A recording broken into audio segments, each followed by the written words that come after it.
Welcome to Underrated. In this video I will explain and recap the 4th episode of Peaky Blinders Season 6. By order of the Peaky Blinders, like and subscribe. Ruby is dead. And the episode opens with her funeral. Arthur is there too, but he's in serious withdrawal from his addiction. Tommy is overcome with grief too and tries to get his brother to speak a few words on his behalf. Unfortunately, he refuses. Instead, Tommy takes over, but as the carriage is bound to be burned, Lizzie is distraught and tries to stop him.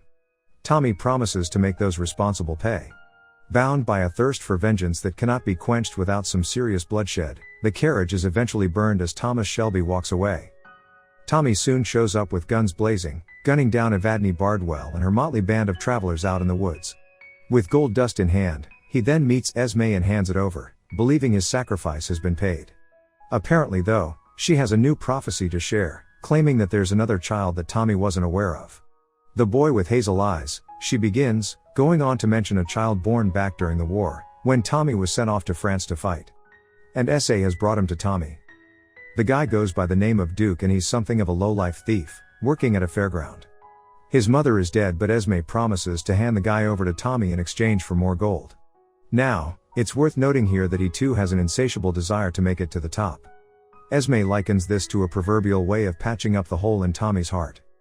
After heading home, Lizzie shouts at Tommy with venomous wrath, knowing exactly where he's been, and who he's gunned down. Not wanting to hear it, Tommy heads down to the basement, where he finds Arthur slumped against the side, admitting that he's messed up. Tommy sits with his brother and brings up a fight they had over cigarettes in the past, the beginning of Arthur's unhinged behavior leading up to his point. Only, he let Tommy win and now he's realized as much. Arthur sacrificed himself to allow Tommy to prosper, but now, that light is starting to fade on the Shelby family.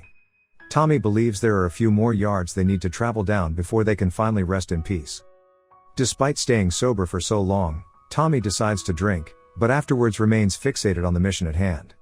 That comes in the form of that scheduled dinner, with Oswald and Jack Nelson attending.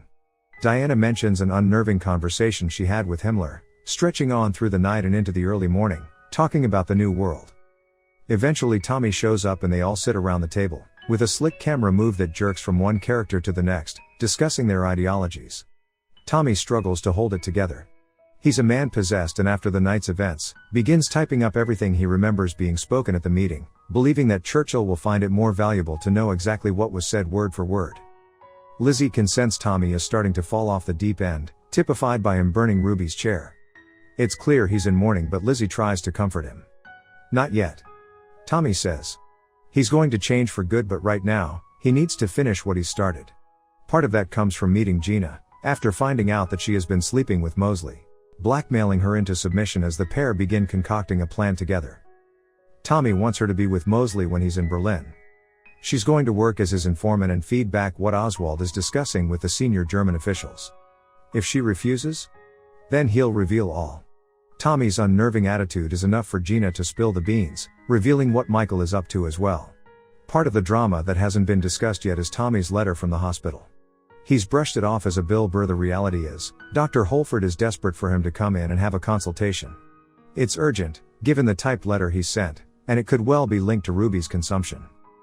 Tommy meets with the good doctor who confirms that he has tuberculoma. Tommy may have picked it up from Ruby, meaning the whole family are at risk right now.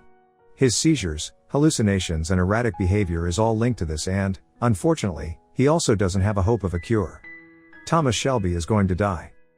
This season has had a very different feel about it, and right now, with only 2 more episodes to go, I'm struggling to see how they're going to wrap everything up in a satisfying way. By order of the Peaky Blinders, like, subscribe and check out this other cool movies. Thank you for watching and have a great day. See you soon.